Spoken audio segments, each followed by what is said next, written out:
The cafeteria was filled with the crew, and in the middle was a small table with 4 chairs, but only Jack sat there drinking alone. Zula wanted to go to him, but the crew had stopped her. She, like everybody, had to wait. She sat with the other, worried as Vara came and sat down with her. Captain Were walked past them, grabbed a chair and sat down opposite of Jack, and silently poured a drink. Jack simply raised his glass to her and they both downed it quickly. The crew let out a relieved breath, and Zula looked confused at Vara. If he had not drunk with her, then she held back vital information that got the other killed. Jack is just admitting it was not her fault, just a mission that went foobar but not by their fault. Foobar. Fed up beyond repair. But now they know it wasn't anybody's fault. Humans are strange. They will go to hell and fight all the demons if they have the correct intel, but they will hunt you down if you send them to a utopia world and you forget to tell them about the annoying Flaren birds. Well, those birds are annoying. Never stop screaming. They both chuckled at that, but she understood them better now. Never hold back intel from them, and you're safe. She looked back at them, and Jack finally stood up, lifting his glass, which was filled again. As he did, everybody stood. Then he shouted, "We drink for them." The whole room replied with the same words and downed the drink. Jack gave his captain a salute, put down the glass and walked over to Zula. She embarrassed him as he kissed her deeply and then looked at the crew. "Well, let's drink." The rest of the night was filled with crazy stories. Vara told them about the Karen Federation War. How the Karen home world was destroyed when a commander named Aether Pendragon sacrificed himself to blow up the whole solar system of the Karen home world using a black hole bomb. Zula asked if Aether her brother. Something that shocked Vara, but she admitted that he was. The humans were more interested in the black hole nuke, something she could not say much about, except it was a temporary black hole that would last for about 20 cycles and then explode into a new star, destroying everything that had been within 1 light year of the detonation. Everything else was classified. Captain Were joined them, mostly because of Vara, and they found out that the crab face had indeed sold them an egg that the Karen thought was an actual kind Amida egg. That made all but Zula wince. Jack told her the kind Amida egg is the egg of the most dangerous bug out there. A bipedal monster with razor-sharp claws and a secondary mouth that could be extended from the mouth. It had a spear-like tail and insanely strong acid blood. You had to burn them as explosive bullets would just spread the acid around. But they all had this cycle of life that was the most terrifying.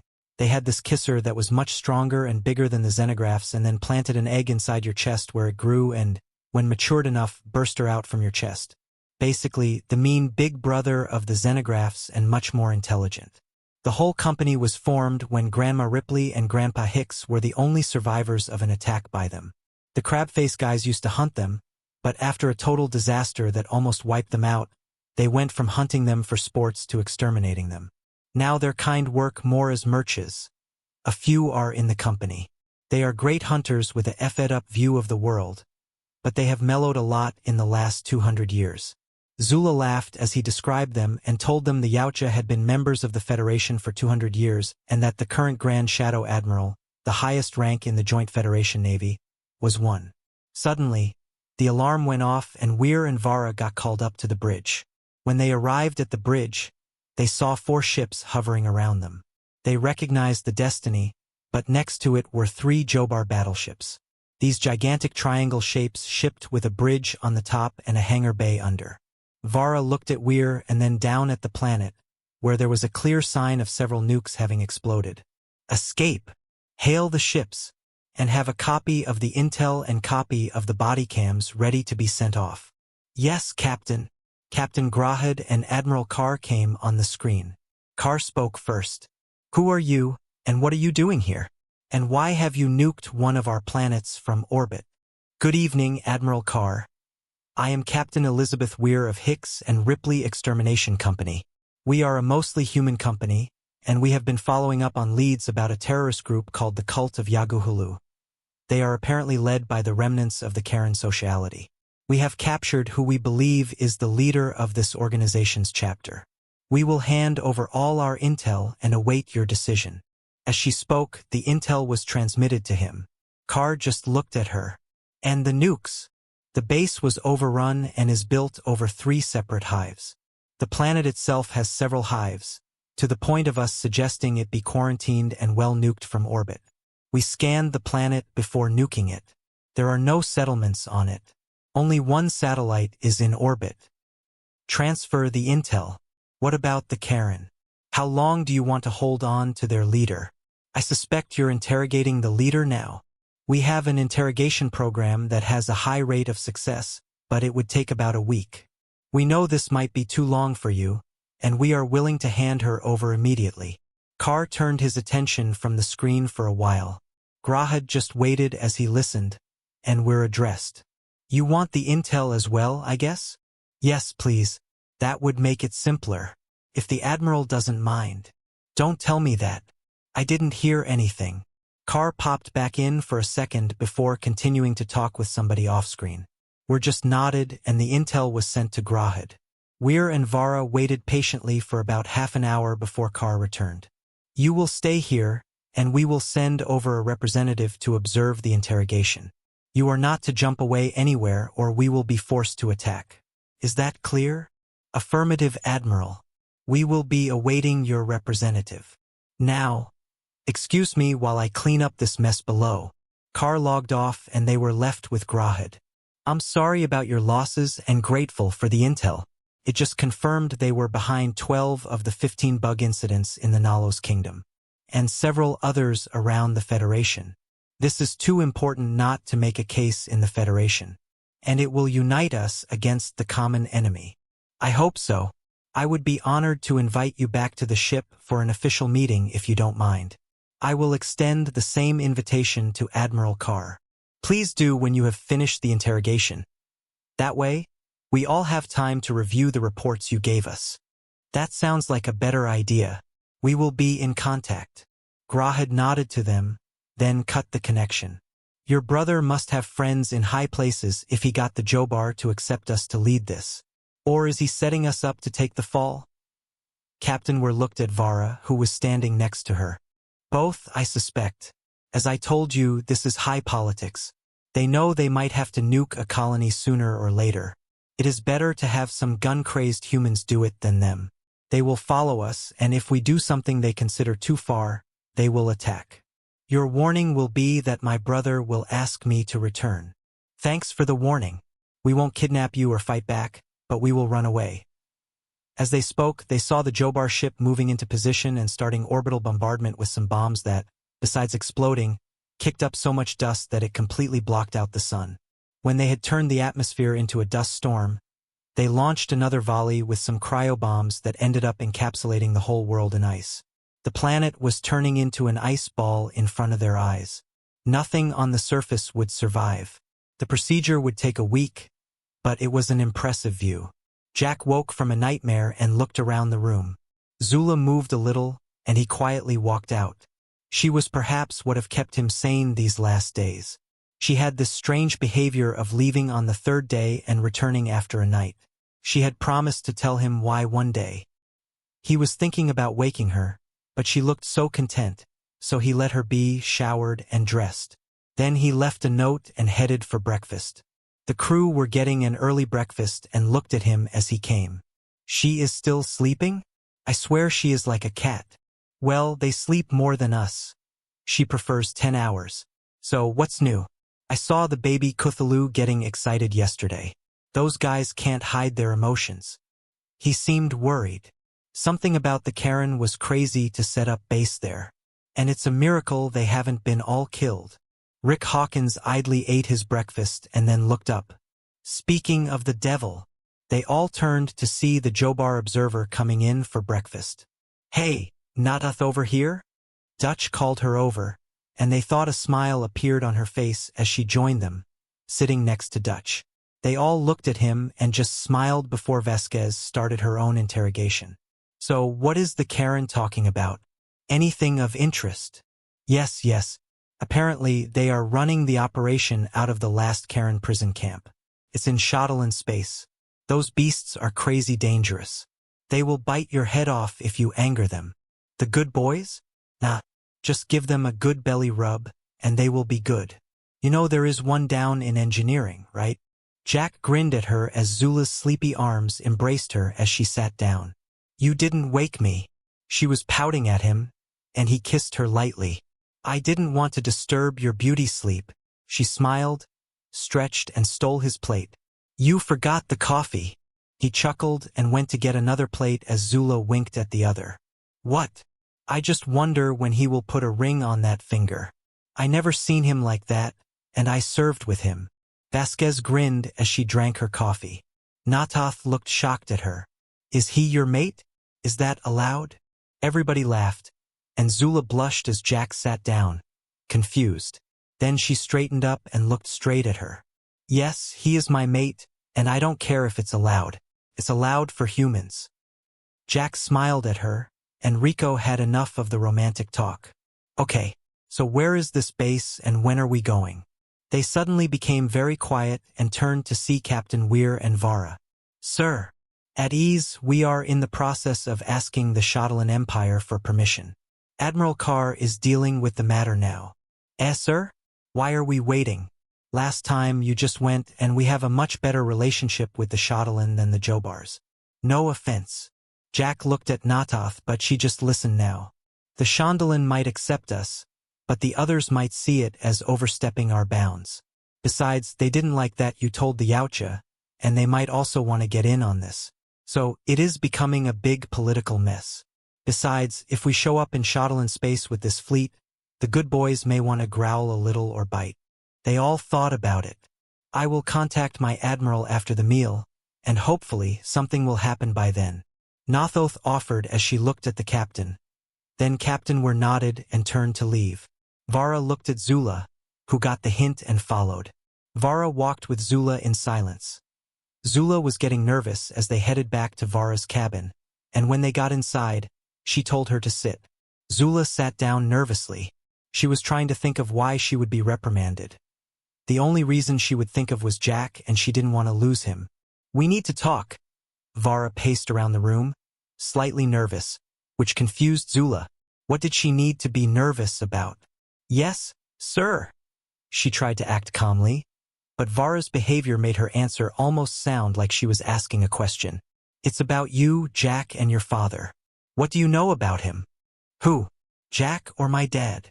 Zula was getting more confused as Vara poured herself a glass of scotch and downed it quickly. She must have gotten it from the captain. Then she poured 2 glasses and sat beside her, offering her a glass. Your father. Not much. The last time I saw him, I was 5 years old. He was a great dad. He played with me a lot. I know he was in the military. He served on your brother's ship, the Excalibur. I'm quite proud of him. Vara took a deep breath. She told you he died on Excalibur? You know Aether sent all his crew off the ship for the last assault. He was alone on the ship as it detonated. Zula looked at her confused. Are you saying my dad isn't dead? No, he is dead. He died heroically on the Excalibur. But you just said only Aether died there. Yes, and he was your father. I am not just your superior officer but also your aunt. Zula looked at her, then at her glass and downed it quickly. No, I'm not high nobility. I'm a beach rat. Common grunt. Vara took a deep breath and pressed a button, and a hologram of her family, her brothers and sister, popped up. Zula just stared at it. Papa? I told you, your nobility. We have already checked your DNA and double-checked it. You are his daughter. I have had your mother checked as well. No, I won't tell anybody. I stay with the humans. You will never hear from me again, I promise. Zula started to panic. She had heard stories about what happened to bastards. It would never be as in the movies. They would be killed. Well, a few were lucky, but never high nobility who got killed. Vara looked at her, shocked. What? No. You're not in danger from us. I just want you to know. I want you to know you are my niece. You're a Pendragon, like Aether, and I can't let you not know. I know he would want you to know. You have to know. Just how you answer is like hearing him. He threatened Mother to leave right before the war. It also makes his last transmission more sane. Aether's last transmission? We all heard in the academy. For the king, for Nalos and the Federation. This war ends now. We had to memorize it. Vara smiled and wished she had recorded it to send to Mother. That's not his final transmission. She took out a crystal she had in her necklace and put it in the displayer. A menu popped up, and she selected one named Last Words. The image of Ithar sitting on the bridge popped up. He looks determined and sad. Father, I won't be coming back. I'm sorry that we left on a sour note, but my ulti. No, my wish is the same. I want her safe, protected, and given what she has earned. It is my birthright to decide these things. I do this not just for the king and family. I do it for her. She must be safe. Tell my sister I love her and she will be a great commander if she just follows her heart. And tell my mother I still love her. My words were harsh, but my love for her is stronger. Tell Grahad he shall not try to do this out, or I will haunt his ass. Tell uncle I will. I told him I would keep him safe. And stay safe, father. I will see you in the afterlife and we will drink again. I love you, kitty. Zula looked confused at the hologram as tears ran down her cheek. It was Dad. He called her Kitty, he always did. It was her secret nickname. Only her mother knew about it. You are Kitty, aren't you? We always thought it was your mother. Father must have known but kept it from us, probably to protect you. She poured her another glass, and Zula picked it up but didn't drink. Dad. Aether. No, Dad is Aether and in nobility? Wait. Why did you say this involves Jack? Vara looked at her, surprised and a little glad the conversation had moved away from the awkward part. Well, he is human, and you're a noble lady. You have to be prepared to leave him when this mission is over. I won't stop you from having fun. The gods know I have my fun here, but when it's over we have to go home and he can't join. Zula looked at her, and internally, she screamed no but nodded. Nobles. She found her father but lost Jack. She will find a way. She could stay with him for more than 3 nights in a row. No, not yet. Okay, she would have to think about it. Vara looked at her, then started to laugh and hugged her. You're planning something, aren't you?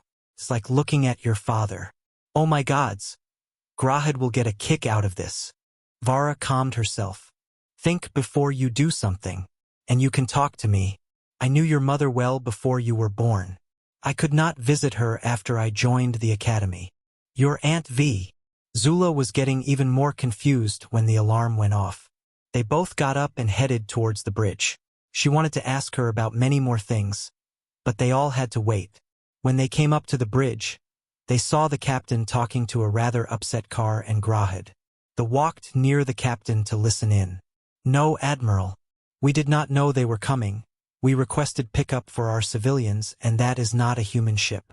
I can see that. It's a Yautja battle cruiser. Why are they here? The screen flickered, and the Yautja captain came into view. My apologies for the interruption. My name is Nimrod, Grand Shadow Admiral of the Federation Council. I have been ordered here to keep you all present. You are not to leave before the others arrive. I hope that answers your question. There was a stunned moment as they looked at their screen. Nimrod was not sent out unless the Federation had a joint enemy that needed to be attacked. Both Kar and Grahad seemed to mellow a little. Excuse me, Grand Shadow Admiral, but would our transport ship be allowed to take our civilians and leave? Or does this involve all members of the crew? Nimrod seemed to smirk, though it was hard to tell with the crab face. Yes, but they cannot leave before we leave. I suggest we meet at the Pegasus immediately. You have a soldier I want to speak to. Have a meeting room made ready. Then he cut the transmission and the others followed. Captain were turned to Vara. What the hell is going on? I knew we had to deal with politics, but... As she spoke, a ship popped into view, and Captain were cursed loudly. It was a human destroyer. Vara and Zula eyed the human machine of death came into view. It vaguely looked like a hammerhead shark, and as it glided towards the group of ships, several small ships started to swarm around it. The Ninth Fleet. They are not holding anything back. Jack is not going to like this. Zula's eyes went from the ships to Captain. What? She shook her head. Not my place to say. Captain were informed the hangar to expect VIPs and sent them to the meeting room. Then they made their way to the room. It was a large room with a long table in the middle. We pressed a button, and the shutters vanished, showing the whole room having transparent walls, giving them the outside view. They could see the planet below still being bombed, but now it was slowly turning into a giant ice ball. As Captain Weir was making the final preparation, they saw several new ships popping into view. Zula could count at least 5 more species, including the Shotolan. And soon, they all started to come into the meeting room, and Nimrod was offered the place at the head of the table. He then placed Captain Weir opposite him, which she accepted. Zula was placed along the wall with the other aides, all holding pads to offer help to those they were assisting. When she saw the human, she almost gasped. He looked like an older Jack with a stern face and the same deep eyes she loved so much. She couldn't take her eyes off him for a long while. When the table was filled up, Nimrod started to speak. I know some of you are quite surprised about why we are here, so I will make this part short. Captain Elizabeth Weir of Hicks and Ripley Extermination Company has discovered something while working for the Nalos Kingdom that will affect our whole Federation, including those of you who are seeking to join. 20 years ago, the Federation was in its last big war against the Karen Dominion, which cost us much devastation, but as we know, we ultimately won. Now, what she has discovered is that they are back. They are apparently the reasons for many of the bugs attacks that have plagued the galaxy for the last 100 years. They have been using them as weapons for longer than we known. As he said the last words, the older members of the Federation who were unaware cursed and cited. Are we sure of this? Yes, there is a Karen prisoner of war on this very ship. We got the intel and checked it with our spies. They have managed to take over a solar system in the Shotolan system, the BG-386 system, a system that was considered uninhabitable with an unstable star. The room looked at the Shotolan admiral, who stared back. His fangs and sharp teeth made many look down. Zula had no idea why Jack called them good boys. Apparently, they looked like cute werewolves, whatever that is.